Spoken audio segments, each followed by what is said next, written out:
So, rumor has it that Microsoft is on the hunt, looking to acquire a big fish in the form of, I believe, Valve, EA, or PUBG. We'll jump right in and talk about that.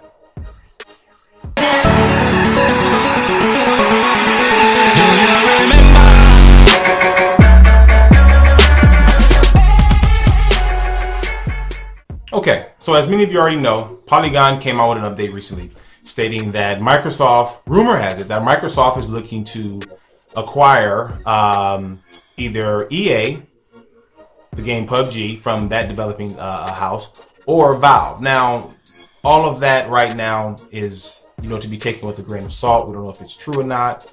Polygon did put it out, and there are some other networks that have been talking about this.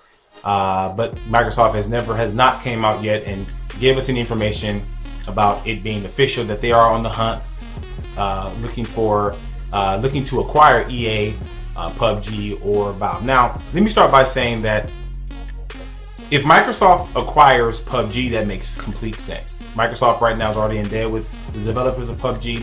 The game is only on PC and the Xbox One and Xbox One X. Correct me if I'm wrong in the comments. I don't know if the game is yet on Windows 10. I don't know if it's on Windows 10 yet. It probably is, but I'm not certain on that.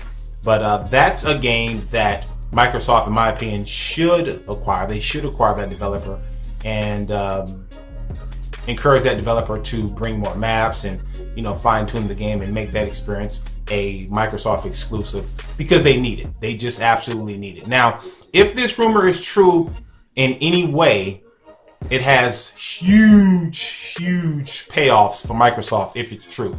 If they can land either Steam, Valve, or EA. Now, checking out certain message boards and reading people's comments, you get this sense that many gamers are saying that would be wonderful for Microsoft to acquire EA and then have all of those, that library of EA games exclusive to Microsoft's platform ecosystem.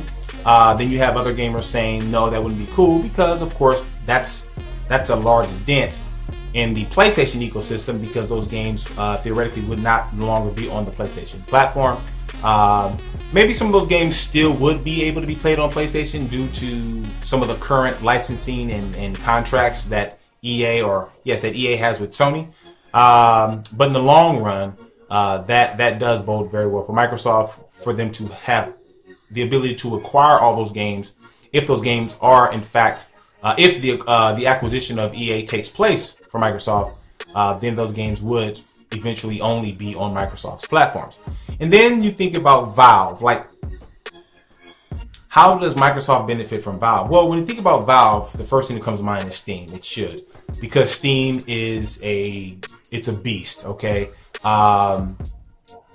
the idea that Steam can be integrated into Windows 10 or 10 integrated into Steam, however you look at it, it's a win-win for Microsoft, and it helps their portfolio. I was asked recently, Derek, do you believe that this rumor is true? And I'm gonna be honest with you. More so than I believe it's true is I hope it's true. Now hear me out. Am I saying that I want Microsoft to acquire EA? Not exactly, but I am saying that I would love to see Microsoft make a huge move in adding to their first-party library, because currently I believe that it's getting a bit out of hand. Case in point, when I think about the recent announcement that Microsoft made with their Xbox Game Pass. Now, we all know about the new announcement that Microsoft came out with. Phil Spencer dropped us off with a cool inbox email. Appreciate that, Microsoft, of the update, and we published it across the site. And Microsoft basically stated that moving forward, come March 20th, which is my birthday, come March 20th, Xbox Game Pass will allow gamers to pay $59.99 for a 6-month period to have Xbox Game Pass. And with that, all of the first-party games that are dropping, you can just download those games if you have Xbox Game Pass. So I'm saying to myself, wait, that's $10 a month. That's only $10 a month. So that's a literal no-brainer for anyone who calls himself a gamer, I don't care if you're just only PlayStation gamer, you can't ignore that. That's wow, that's really impressive. Now, it does put a bad taste in the mouth of the retailer, right? Why would you go and buy a $60 game when you can pay $60 one time and download Crackdown 3, State of Decay 2, Sea of Thieves? Hopefully there's more games coming, but those are games that come to mind. You think about the upcoming new Halo that's coming out. Hopefully they show that at E3. But it just says, wow, I can pay $60 one time and I have, even if it's $120 a year. In fact, if Microsoft came out and said Xbox Game Pass was only going to be $60 for the first 6 months, but moving forward, it's $300 a year. If they said it's $300 a year, $299 for the year, for the same features and options to be able to download first-party games as soon as they come out, it's a steal. But to make it $60 one time is the ultimate praise for the consumer. Like, they're just blessing consumers with games. Why would you shop at GameStop? Why would you shop anywhere? In fact, as you guys, some of you know, if you follow the net closely, there was a retailer in New Zealand that was like, you know what, we're no longer going to carry Microsoft products. We're not carrying their hardware, not carrying their accessories. We're not carrying Xbox console software. They just, because they feel like, why should we if they're going to do this to us? And that's something that, you know, it doesn't bode well for the retailer, but for the consumer, it's an absolute win-win. It truly is. Now, adding to that, though games like Crackdown 3, Sea of Thieves, State of Decay 2 are potentially promising games, what would make the Xbox Game Pass more attractive would be more first-party offerings. Yes, I'm going to go there. If Microsoft is dropping first-party offerings like Sony, like Nintendo, then this would truly be bigger than it currently is, because we understand what those two manufacturers do when they're dropping. I mean, their first-party library is extremely dense. I mean, there's tons of games there. So what Microsoft, I believe, needs to do with Xbox Game Pass, in light of looking at them potentially going after EA or potentially going after Valve to acquire them, I see a bridge there. Now, should Microsoft acquire a first party to better complement Xbox Game Pass? I'm all for that. Now, should it be EA? Should it be Ubisoft?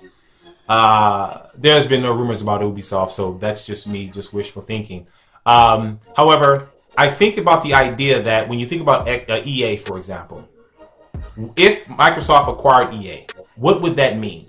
In the long run, eventually, I would assume that Microsoft would be looking to say, okay, EA Sports, from Madden, FIFA, PGA Tour, UFC, all their sports games, eventually only on Xbox.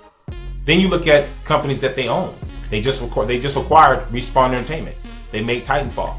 Titanfall 2, I thought, was fantastic. I wasn't happy with EA for dropping the game when they did. I don't want to go there anymore. I've kicked that dead horse enough, but it's still a wonderful franchise.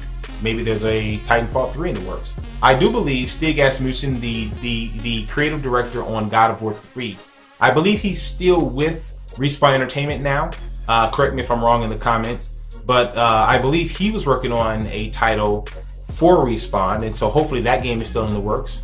That's going to be a game under the EA umbrella. If Microsoft acquires them, that then becomes a Microsoft exclusive. We have BioWare. Okay, EA owns BioWare.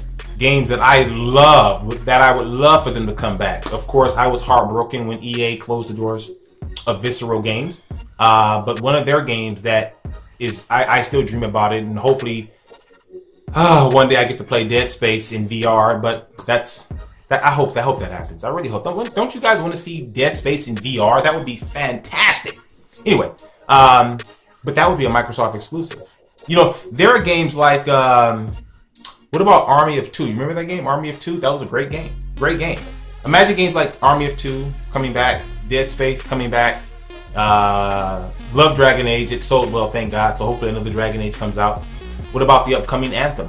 Could that possibly, if this acquisition happens, could that just be exclusive to Microsoft? Oh, poor Mass Effect. So, was I disappointed with Mass Effect Andromeda? Yes, I was. Yes, I was. In fact, I'm going to go as far as to say that wasn't a Mass Effect game. I do believe that Mass Effect will get another shot. I do believe that. But think about it. If they come out with another Mass Effect 5, whatever they call it, that could potentially, when it comes out, if Microsoft acquires EA, be a Microsoft exclusive. There are a wealth of games that Microsoft puts out. That EA puts out that, you know, they are maybe taken for granted. Battlefield, a Star Wars Battlefront. Okay, imagine these games only being on the Microsoft ecosystem of offerings. That is a serious idea. Now, sure, many of the PlayStation faithful I've seen recently cry, "Oh, Microsoft, you cowards! you have to acquire a whole company to be able to run neck and neck potentially with the Nintendos and especially the Sonys of the world with PlayStation." Well, you know what? I say, hey, you have to find out where your groove is. Everyone can't pump out first-party games that are great for the most part, like Sony. Yes, Sony just has a corner on the market when it comes to pumping out first-party games. Their worldwide studios, in the form of the Guerrilla Games and Naughty Dogs and Sony Bends and Sony Santa Monica's and the Media Molecule, and I mean the list goes on and on and on and on. Sucker Punch, Ghost of Tsushima, can't wait for that game. I mean, Sony truly knows how to put out first-party games. You're right. They started with the PlayStation 3 and that momentum of creating first-party games, and now they have gone absolutely bananas, launching these spectacular, okay, arguably some of the best games of the generation. So how do you compete with that? You know, do you think Microsoft is saying, well, we need to start from the drawing board and create a studio or acquire smaller studios to make these games to compete? I mean, you have second-party developers like Quantic Dream and Ninja Theory. You know, Ninja Theory just brought Hellblade. You know, it was on PC, but it was on PlayStation. It wasn't on Xbox. Quantum Theory. They make wonderful games, from Heavy Rain to I'm running a blank with the last game they made. I really enjoyed the game. I'm a big William Dafoe fan. He was in the game. But the upcoming game that's coming out, Detroit Become Human, it looks fabulous. Sony doesn't necessarily own them. They're second party, but the game's only coming to PlayStation. So how do you compete with that? You know, then you change the channel and you go over to Nintendo. I mean, they're just going bananas with the Switch. They have so many first-party games coming out. By the way, if you didn't play Xenoblade Chronicles 2, you're missing out. I thought the game was fabulous. There's so many great games coming from both Sony and Nintendo. What is Microsoft going to do? Yes, Xbox Game Pass is a fantastic idea. It's wonderful. I will definitely be paying the $60. Absolutely. Why would I pay $60 for one game when I can pay $60 and download all of the first party for free?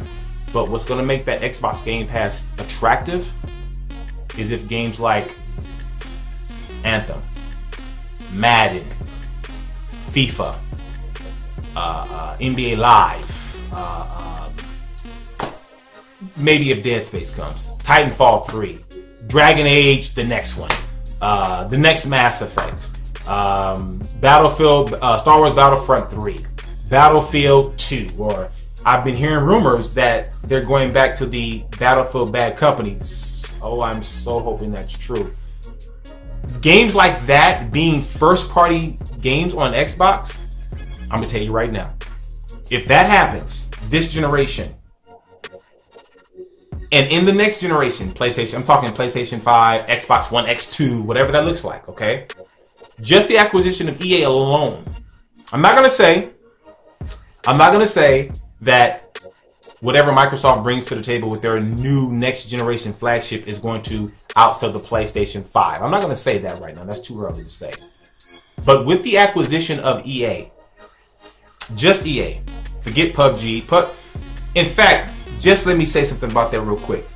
acquiring PUBG is more of a drop in the bucket. It really does it really matter when it comes to the console war? No, it doesn't matter. It doesn't matter. That's one of those things where if it happened, okay, it's almost as though the mind share is almost as though it already is. Okay, so that doesn't really change waves for the next generation. It doesn't give Microsoft the bravado to say, hey, by the way, every quarter this generation, we're going to announce how many consoles we've sold into homes. Last time we heard Microsoft say or mention how many Xbox Ones they've sold, I believe it was 4 years ago. There's a reason for that. When your competition is right now, I believe last time they said 76.3 million, and you're roughly past 30 million, you don't really want to give your official numbers. I'm not mad at you. I get it. But come next generation, if you have an EA under your belt and all of their games, I don't think, again, an opinion, I believe it's a professional one though, I don't believe Sony would be able to garner this much of a lead unless Microsoft just literally walked out on the stage and just shot themselves. Wow, like what are you doing, right? I mean, knowing going into the next generation that they've acquired an EA is whoa. Knowing that they've acquired PUBG, that does nothing for them. Now, again, back to Valve. If Microsoft acquired Valve, there are games that I believe Microsoft would then try to, dig into the coffers and pull out. Games like Half-Life, the next Half-Life. We've been asking for a Half-Life 3 for the longest. Valve has another very, very popular little game over there called Portal. Portal 1 and Portal 2 were fantastic. I would love to see more Portals. If that next Portal was a Microsoft exclusive, wow. Basically what I'm saying is, while the market right now favors PlayStation and their PlayStation 4, and it also favors Nintendo and the Nintendo brand of games, I see a direct correlation with those platforms with their first-party games. Okay? All too often, many times we argue, it's exclusives that sell consoles. And then the rebuttal is, no, because exclusives don't sell as much as multi-platform games. When that statement is made, you're actually missing the point. You're missing the point. Across the board, let's look at just Xbox and PlayStation. They offer the same games. Okay? I'm not trying to refute your argument, but here's some logic for you. They sell the same games, and they roughly look the same. All right? If you enjoy a controller, let's say you enjoy the PlayStation 4 DualShock 4 controller more than you do the Xbox One controller, okay? Visual fidelity that we're seeing the difference of, which is, in my opinion, very small and marginal between the Pro and the X, but you love the Pro's controller, you're not going to spend $500 and buy an Xbox One X. You're going to be happy with playing Madden on your PS4 Pro, right? There are small little features with these systems beyond just the superficial of the visuals that stimulate us, that make us say, wow, I really want to play that. Play it on this platform over that one. At the end of the day, once we get our feet comfortable in one platform, that's more or less where we stay. So the question is, why do more consumers buy, let's say, platform A, PlayStation, over platform B, Xbox? If they sell the same games, what's the difference? Now, we understand all of the things that happen coming into this generation. Those are factors that matter. But right now, the overwhelming factor that just sits there and it just floats around and it's like, wow, Microsoft, but can you still do this? But can you still do this? Microsoft is getting beat across the head with the same question. Microsoft, when are you going to drop new games? Microsoft, when are you going to drop new games? And Microsoft sits there and say, listen, we dropping new games. But they're the same games that people who have only PlayStations are getting. So why would you invest in an Xbox system? The idea that Microsoft will potentially acquire, it's still a rumor. Polygon has set the net on fire with this rumor. But the idea, again, that Microsoft could be potentially acquiring an EA, that's something that's very serious, because the landscape of the console war would not look like this come the next generation. And that, let's say, well, what are we in right now? 2014, 2018, a little bit over 4.5 years, a little bit 4 years, right? 4 years and some change, 5 years almost. It would not look like this. I don't think Sony would have this kind of a lead if Microsoft acquired EA and all of those games that EA puts out are only on Xbox. I'm not saying that Microsoft would. I'm not saying their console would sell more than a PlayStation, because this momentum that Sony has going into the next generation is absolutely bananas. I would not bet against it. However, that is a serious rumor that, you know, I like for things to be shaken up, right? I'm a media guy, so the more news, the better for me. But that would be very interesting. Comparing the acquisition of EA to the acquisition of Steam or Valve. Okay, let me say this. I believe it was a couple years back, and I believe Valve was, I probably shouldn't say under fire, but it was rumored that they were going to be acquired. And my man Gabe Newell came out and was like, listen, stop the presses, man. That we not selling to nobody. Okay? Understand, Valve isn't a mom and pop. Okay? Publicly traded company, and they're making billions. Okay, so that's a serious rumor if it's true. But acquiring Valve, is that bigger than acquiring EA? If you were a devout, loyal Xbox fan, and it was on the table for you to choose who Microsoft acquires, the PUBG argument, we're not gonna even talk about that. That's not significant. But EA or Valve, as an Xbox gamer, who would you want? Personally, as an Xbox gamer, I would say EA. Are you kidding me? EA. And let me ask you, and let me tell you something, let me tell you something. Deep in your hearts, if you only game on Xbox, you're getting sick and tired of the internet. Of PlayStation fanboys just, oh my God, owning you with these console sales and software sales and blah blah blah, right? You get tired of it, so you want Microsoft to get their mojo back. My man, Phil Spencer, he's over there trying to make things happen. Again, as I mentioned before, I would love for this rumor to be true, in some form, favorably. EA, I think it's a necessary move for EA.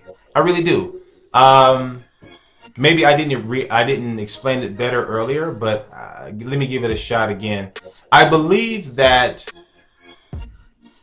the way Microsoft Studios is set up, it seems as though the nurturing of developers, like your Sonys, like your Nintendos, is not as well established. There may not be a blueprint or a protocol that's in place that could take advantage of that opportunity in time to really reflect on the brilliance and great creative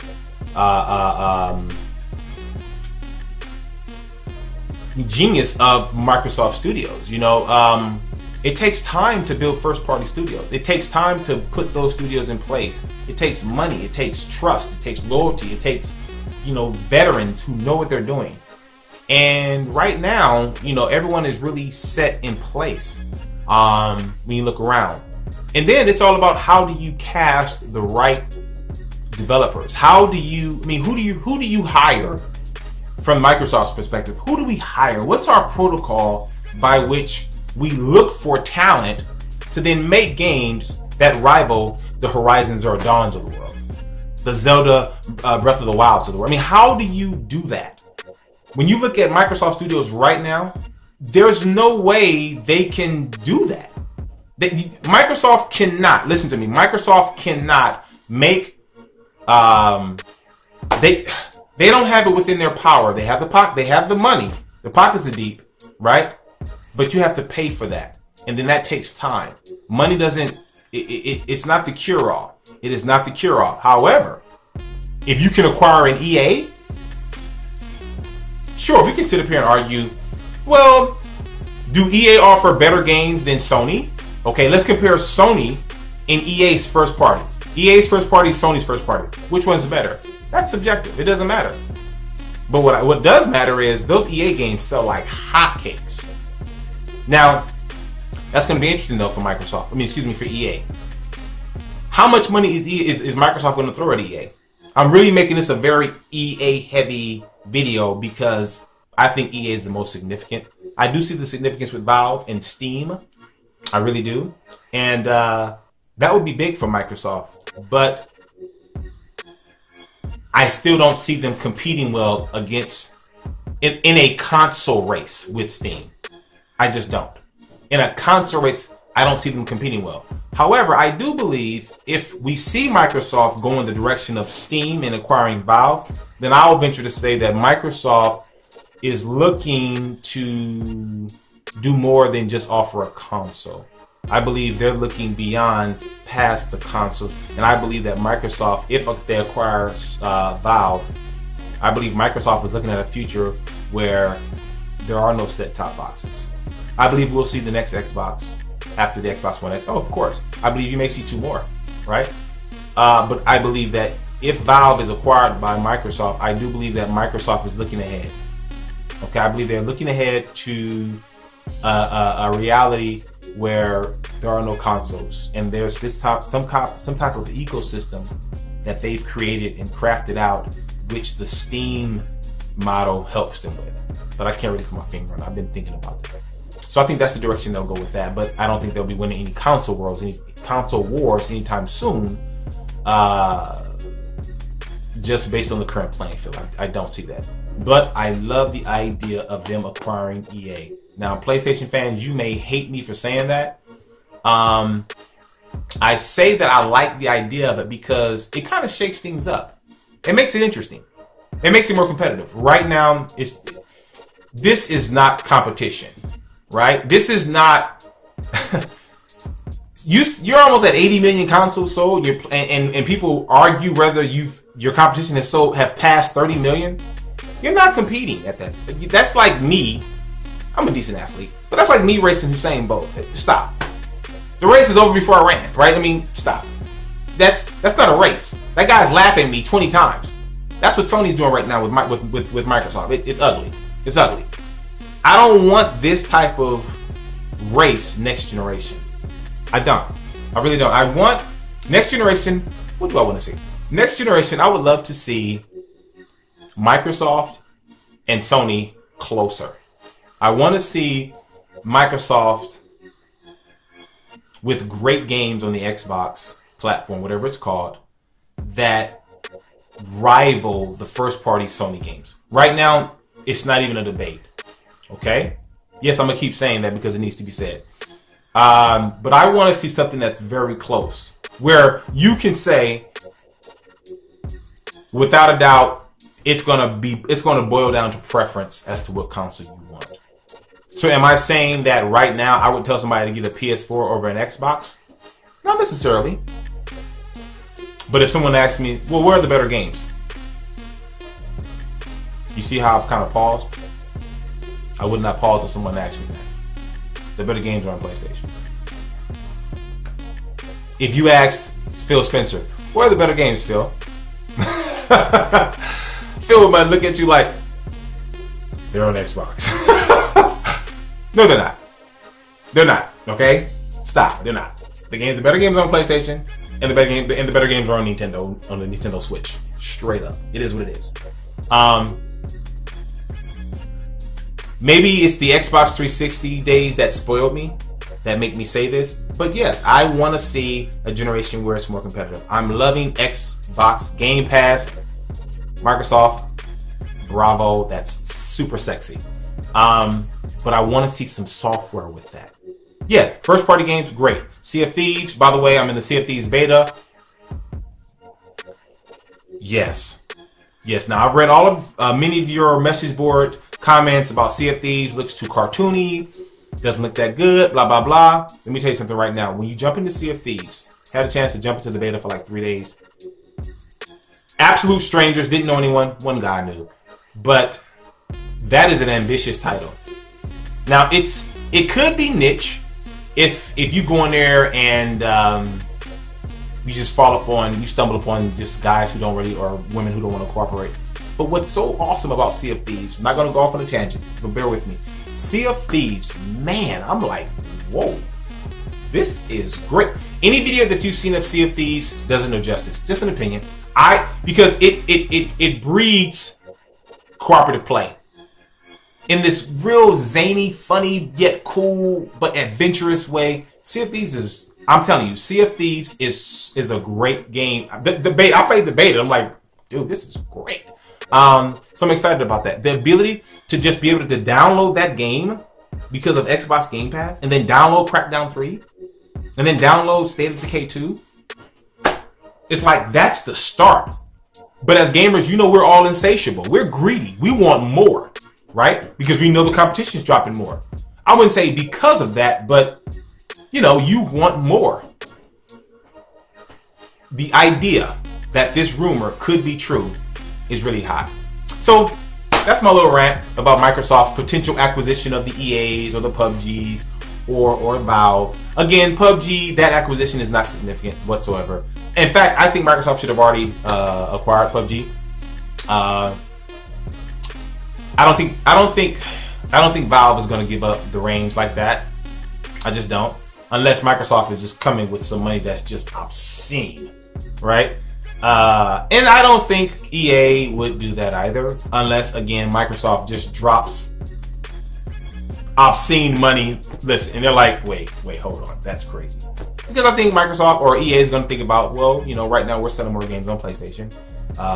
We're actually putting a lot of games now on Switch. That's a lot of money that we're going to lose out on. What are you going to pay us for that, right? And I think there's a whole lot of licensing agreements that they have to look at. It's more than just, all right, we'll sign on the dotted line. We know that's a long process that could take some months, could take a year, we don't know. But again, I hope the rumor is true to a degree. No, I don't want Microsoft to outsell PlayStation next generation or vice versa, right? Though Sony is going bananas. However, I do want to see a very competitive generation. Okay, I believe in that reality as gamers, right? We get the best games. It's not cool right now that all the best games are only on PlayStation and Nintendo. Well, I'm having a great time. I'm having a blast. However, you know, Xbox One X is extremely powerful. Yes. But before I end it, let me just say this. Calling the Xbox One X the beast, which it is, it's kind of losing its luster, right? Because a lot of these games aren't looking quite beastly. They look good, but have you guys seen, what is it? Having a brain freeze. Monster Hunter World on the Xbox One X. Looks great. Do you really see a difference over the Pro? Some games have a, you know, slight edge, but you know. So, all right. So keep it locked here on Game Insider for all your gaming news and updates. All right, you guys take care.